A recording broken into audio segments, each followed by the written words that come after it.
बोलिए शंकर भगवान की जय हो।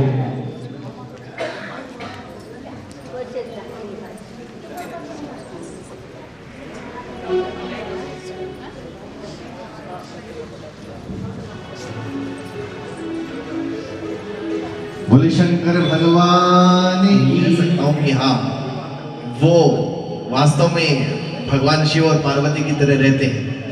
देखो, पति पत्नी का जो संबंध है ना, हम तो सन्यासी आदमी हैं, लेकिन वेद पुराणों से और हमने गुरुजनों से ये सीखा है, पति पत्नी के बीच में कोई है जो दिखाई नहीं देता। वो कौन है? वो सम्मान है, प्रेम है, छुपा रहता है। एक दूसरे के प्रति आदर की भावना इस रिश्ते को गहरा बनाती है। हमारे बीच में हमारे ब्रजमोहन गोयल जी मॉडल टाउन से चल के आए हुए धर्मपत्नी सहित दोनों पति पत्नी एक रस भगवत भाव में डूबे रहते हैं। जहां कहीं भी जाना होता है तो इकट्ठे जाते हैं। एक बार उनके लिए जोरदार तालियां। और उसी के साथ में मैं आपको बताने जा रहा था, हमारी यहाँ पर मिसेस गांधी यहाँ बैठी हैं, रोहिणी सेक्टर 4 से। हमारी कई वर्षों से, लगभग पता नहीं कितने साल हो गए होंगे हमसे जुड़े हुए। और जब से देखता हूँ, पति पत्नी दोनों, एक ने कही एक ने मानी, कहे कबीर दोनों ज्ञानी। पति पत्नी एक दूसरे का कहा हुआ मान ले, अच्छी बात है, लेकिन इनके बेटे भी इनके कहने पर चलते हैं। बाहर जाते हैं तब भी पैर छू के जाते हैं, घर से बाहर से घर में आते हैं तब भी आकर के पैर छूते हैं। और एक और बड़ी बात आपको बताने जा रहा हूं, जो शायद किसी के घर में नहीं होता होगा। किसी की बहू पैर छू के घर से बाहर जाती है और बाहर से आके पैर छूती है। लेकिन हमारे मिसेस गांधी कैसा उदाहरण है, तीनों बहुएं जब घर से बाहर जाती हैं तो पूछ करके, पैर छू करके जाती है, और बाहर से जब आती हैं तो आकर के प्रणाम करती हैं और पूछती हैं कि हम ये करें या ना करें। ऐसे हमारे बीच में मिसेस गांधी यहाँ बैठी, एक बार उनके लिए भी जोरदार तालियां। मेरा कहने का एक ही लक्ष्य है, कोई भी कारण हो, आप अपने बीच में प्रेम रखिए। मैं कल भी आपसे कह रहा था और आज फिर कह रहा हूं, जिस व्यक्ति के पास प्रेम नहीं है, वो व्यक्ति इस दुनिया का सबसे गरीब इंसान है। जिसके पास प्रेम है, वो इस दुनिया का सबसे धनी व्यक्ति है, क्योंकि वो दे सकता है। अमर कथा हुई है और सुखदेव जी महाराज ने छुप करके कथा सुनी। छुप करके क्या सुनी? अनायास ही सुनी। वो तो अंडे के रूप में थे, माँ ने आसन बिछा लिया। कथा सुनकर के अंडा जागृत हो गया, चेतन हो गया, और सुखदेव जी महाराज प्रकट हो गए। 11वें स्कंद में मां सो गई तो हुंकारे भरना बंद कर दिया। तो सुखदेव जी महाराज ने, उस तोते ने मां शिवा के रूप में हाँ करना, हुंकारे भरना शुरू कर दिया। 12वें स्कंद की कथा के बाद जब भगवान शिव ने हाथ उठाया, जय जयकार किया, तो मां शिवा जागी। मां पार्वती के जागने पर पार्वती जी ने पूछा कि भगवान आगे क्या हुआ? भगवान शिव ने कहा, मैंने तो पूरी कथा सुना दी तुम्हें। पार्वती जी कह लगी, मैं तो सो गई थी, तो ये कथा किसने सुनी? तो इतने में तोता उड़ के भागा। महादेव ने देखा कि बिना अधिकारी की कथा सुनी है, तो भगवान शिव ने त्रिशूल छोड़ दिया मारने के लिए। आगे आगे सुखदेव जी पीछे पीछे त्रिशूल। विटका देवी जम्हाई ले रही थी, पारसर ऋषि की पत्नी, और उनके उदर में जो है सुखदेव जी महाराज समा गए, चले गए।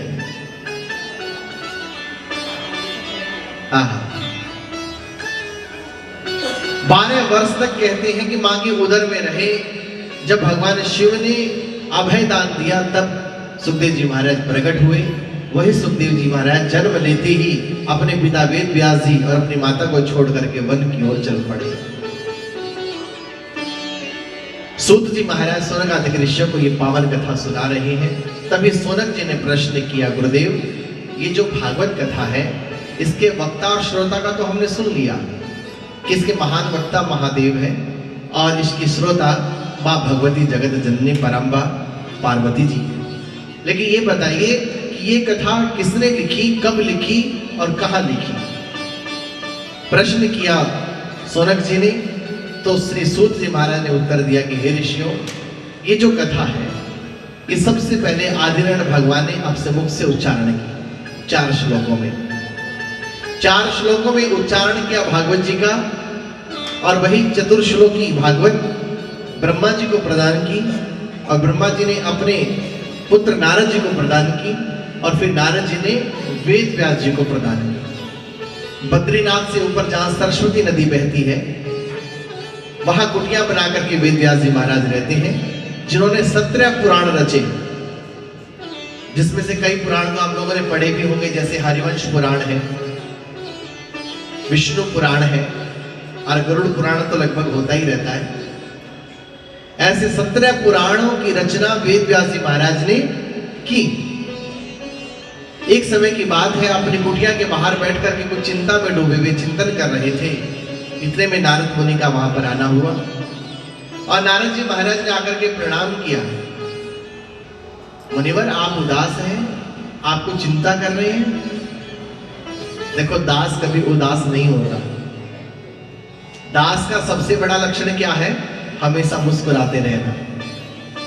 मुस्कुरा के जिसको गम का जहर पीना आ गया, ये हकीकत है, उसको दुनिया में जीना आ गया। इसलिए मुस्कुराते रहो। कुछ लोग तो ऐसे ही मुस्कुराना ही नहीं जानते, ऐसे बैठे रहते जैसे फूल के गमले। बोले खां साहब रोते हो? बोले ना ना, खुदा ने शकल ही ऐसी बनाई है। इसलिए सदैव मुस्कुराते रहो। कोई आपसे मिले, मुस्कुराता हुआ चेहरा उसके दिल में छप जाए। आप किस भांति किसी से मिलो, सदैव मुस्कुराते रहो, क्योंकि मुस्कुराने का जो गुण है, मुझे लगता है भगवान ने इंसान को ही दिया है। कभी आपने बंदरों को, गधे को हंसते हुए नहीं देखा होगा। मुस्कुराते रहिए। मुस्कुराने से बहुत सारी समस्याएं हल हो जाती हैं। वेद व्यास जी महाराज जब उदास मन से बाहर बैठे थे, तो देवर्षि नारद ने यही पूछा कि हे मुनिवर, हे ऋषिवर, आप उदास क्यों हैं? तब एक संत की चिंता क्या है? एक संत की चिंता ये होती है कि जगत का कल्याण कैसे हो।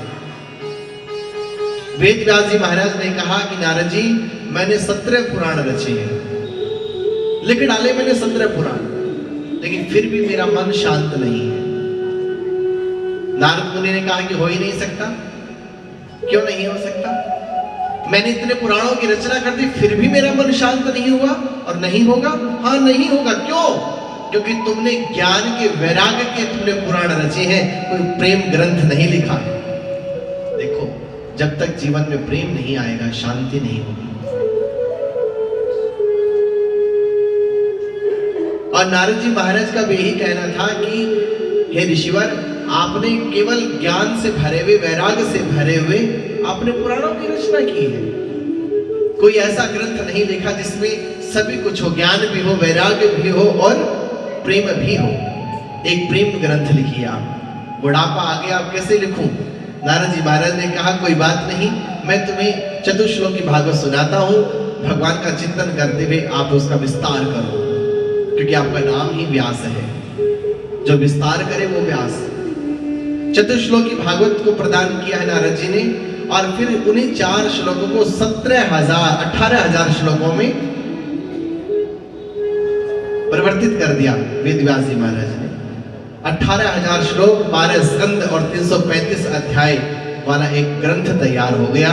उसके ऊपर नाम लिख दिया श्रीमद् भागवत ज्ञान यज्ञ, श्रीमद् भागवत महापुराण।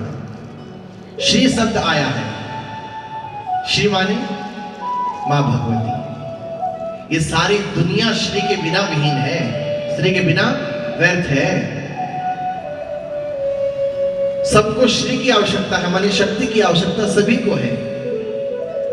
जब रक्त बीज जैसे और महिषासुर जैसे राक्षसों का वध ब्रह्मा विष्णु महेश न कर पाए, तो तीनों देवता इकट्ठे हुए और अपनी शक्ति को इकट्ठा करके एक देवी का रूप दिया, और फिर उन्हीं महादेवी ने, महादुर्गा ने उन दुष्टों का संहार किया।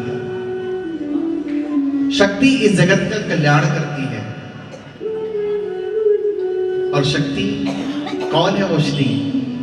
मुझे तो माँ के रूप में श्री नजर आती है कि माँ से बड़ी शक्ति दुनिया में कोई नहीं है। माँ है तो सब कुछ है, माँ नहीं है तो कुछ नहीं। माँ एक बहुत छोटा सा शब्द है, लेकिन पूरी दुनिया उसमें समझ आती है। मुझसे कोई खता हुई तो तूने फिर से गले लगा लिया, वो है माँ। अपने बच्चे के लाख अपराध क्षमा करने की जो क्षमता रखती है वो है माँ। माँ वो जिसके सामने अपने दिल के सारे दर्द हम रख दें, जिसके सामने, वो है माँ। हमारे अनेक गुनाहों को छुपा करके हमें फिर भी नापाक साबित कर दे, वो है माँ। हमें धरती से उठा के आसमान पर पहुंचा दे, वो है माँ। हमें अपनी खुशियों से भर दे, उसका नाम है माँ। हमारे जीवन को जो मंगल बना दे, उसका नाम है माँ। हमें ज्ञान दृष्टि दे, उसका नाम है माँ। हमें अपना पवित्र जीवन दे दे, उसका नाम है माँ। हर कोई इस दुनिया में स्वार्थ से जुड़ा होता है, लेकिन एक माँ ऐसी होती है जो कभी भी स्वार्थ से नहीं जुड़ती। जन्म लेने के बाद कुछ ही वर्षों तक बच्चा माँ की गोद में रहता है, कुछ ही सालों तक माँ अपनी गोद में रखती है अपने बेटे को, उसके बाद तो सदैव अपने दिल में रखती है। इसलिए मैं सबसे कहता हूं, कभी भी माँ का दिल न तोड़े। अगर माँ का दिल टूटता कैसे है? जब बच्चे गलत काम करते हैं, जब अपने बच्चों के कारण माँ को कुछ सुनने को मिलता है, तो माँ का दिल टूटता है। हम इतना नेक कार्य करें, इतना अच्छा कार्य करें, हम इतनी सेवा करें, इतना नाम कमाएं कि हमारी माँ कह उठे कि मेरे बच्चे को जन्म देना सफल हो गया। माँ ये प्रेम का सागर है। माँ जब भी चोट लगती तो हमें पिता याद नहीं आते, भगवान याद नहीं आते, हमें माँ याद आती। माँ माँ है तो सब कुछ है।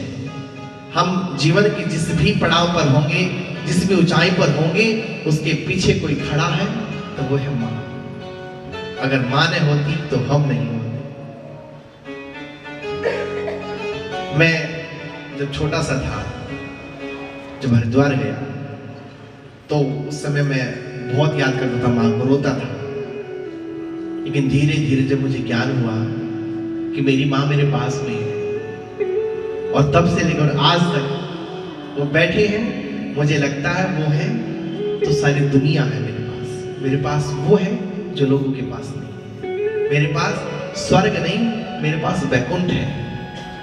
जब कभी दुखी होता हूँ या किसी बात से, किसी की बात से, किसी को लेकर के, किसी के दुख सुन करके, उनके पास बैठ करके मुझे ऐसा लगता है कि जैसे सारे दुख बीन लिए उन्होंने, सारे दर्द ले लिए मुझसे, और मेरा मन हल्का हो जाता है। आप भी जब कभी अपनी माँ से मिलते होंगे तो मुझे लगता होगा कि शायद आप भी ऐसा महसूस करते होंगे कि मेरा दिल का दर्द चला गया, मेरे मन के कष्ट चले गए, मेरे मन की चिंता चली गई। इसलिए वो भाग्यशाली है वो लोग जिनके पास माँ है। वो जानते हैं माँ की कदर को, जिन्होंने माँ को खो दिया है।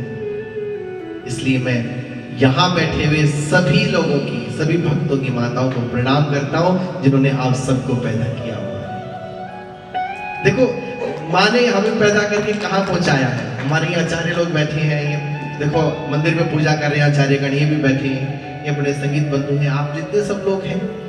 अब याद करें ना अपनी माँ को कि वो कितनी भाग्यशाली है, वो कितनी महान है, जिसने हमें इस रास्ते पर लगाया, हमें यहाँ पहुंचा दिया। बोलो राधे राधे। माँ और पिता के प्यार को ठुकरा करके सुखदेव जी महाराज वन में चले गए, और यहाँ वेद व्यास जी महाराज ने 18,000 श्लोकों वाले भागवत जी को तैयार कर दिया। नारद जी महाराज चले जाते हैं, और फिर देवर्षि नारद के जाने पर वेद व्यास जी महाराज सोचते हैं कि इस धन को मैं किसे दूं। तब याद आया कि कोई और नहीं, मेरा एक बेटा है सुखदेव, जिसने जन्म लेते ही संन्यास ले लिया था। यदि वो आ जाए तो ये भागवत में उसे प्रदान कर दूं। अपने 2 शिष्यों को बुला करके भागवत जी के 2 अद्भुत श्लोकों को रटा करके उन्हें वन वन गाने के लिए भेज दिया। ऐसी कथा आती है, ये 2 श्लोक